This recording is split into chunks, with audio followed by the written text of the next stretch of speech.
Ciao a tutti, sono Sofia di Agrovita. Oggi prepareremo una delle conserve più antiche e salutari che ci siano, i crauti fatti in casa. Useremo solo cavolo, sale e tanta pazienza. È un modo per conservare le verdure dell'orto per mesi senza aceto né cottura, grazie alla fermentazione lattica.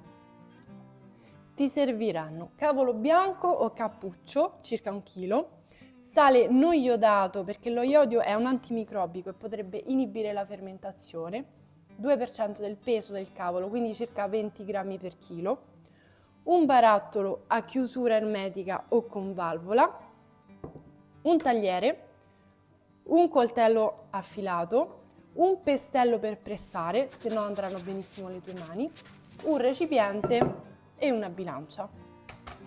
La tecnica di produzione che utilizzeremo è detta salatura a secco perché non andremo ad aggiungere acqua. Il liquido che sommergerà le verdure sarà quello che proviene dalle verdure stesse. Rimuovi le foglie esterne più rovinate, ma conservane un paio intere perché ci serviranno più tardi. Elimina prima il torsolo duro e poi taglia il cavolo il più sottile possibile. Maggiore sarà la superficie di taglio e più facile sarà estrarre i succhi dalla verdura. Pesiamo quindi 1 chilo di cavolo e pesiamo anche il 2%, quindi 20 grammi di sale.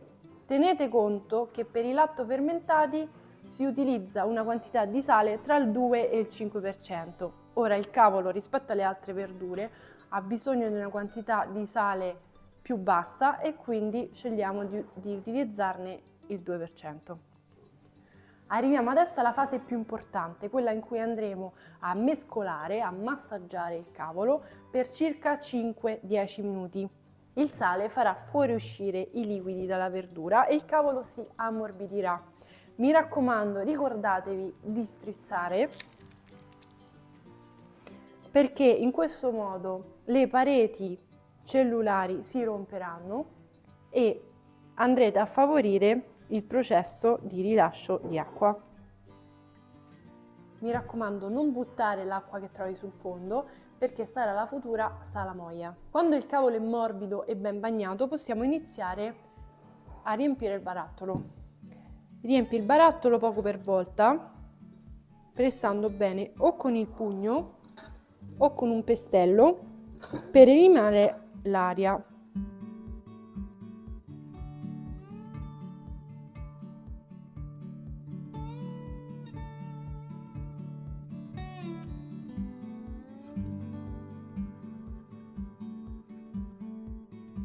Siccome le verdure hanno la tendenza a galleggiare, utilizziamo la foglia che abbiamo messo da parte all'inizio per evitare che questo accada. La pieghiamo e la utilizziamo a mo' di tappo per mantenere il cavolo pressato. Volendo possiamo utilizzare anche dei pesi in vetro fatti apposta per questo utilizzo. Dopodiché chiudiamo il barattolo e lo manteniamo a temperatura ambiente fra 18 e 20 gradi. All'inizio potresti sentire un leggero odore acido e vedere qualche bollicina. Non ti preoccupare, è normale, è la fermentazione che è iniziata. Tenete conto che i batteri lattici producono CO2 e questo andrà a aumentare la pressione all'interno del barattolo. Per questo motivo è bene sfiatare periodicamente il contenitore, soprattutto nella fase iniziale della fermentazione, che è la più vigorosa. Alcune persone preferiscono una fermentazione di qualche giorno, altri amano di più crauti fermentati per alcune settimane, se non mesi. La parola d'ordine è assaggia, assaggia, assaggia, prima dopo qualche giorno e poi periodicamente. Quando ti piace quello che senti, soprattutto il livello di acidità, puoi spostare i barattoli nel frigo e la fermentazione non si arresterà completamente, ma rallenterà di molto. Tieni conto che quello che cambia nel tempo è anche la consistenza, che all'inizio sarà più sul croccante e dopo qualche tempo diventerà più morbida. Una volta in frigo si conservano per diversi mesi, l'importante è che restino sempre coperti dal loro stesso liquido. È passata poco più di una settimana e quindi procediamo al primo assaggio del nostro cavolo cappuccio.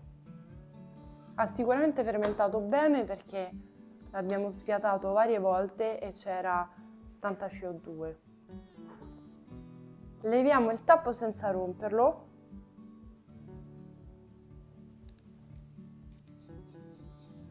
L'odore è buono.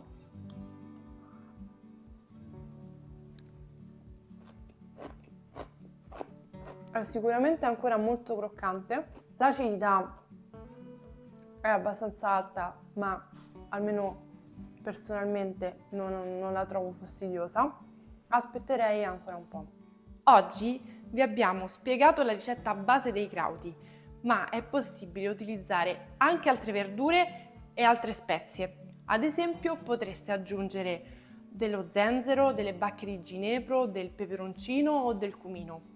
Nei prossimi video vi faremo vedere come realizzare queste varianti. Il video è finito, mi raccomando fateci sapere come stanno andando le vostre fermentazioni nei commenti. Buon lavoro sia nell'orto che in cucina e alla prossima, ciao!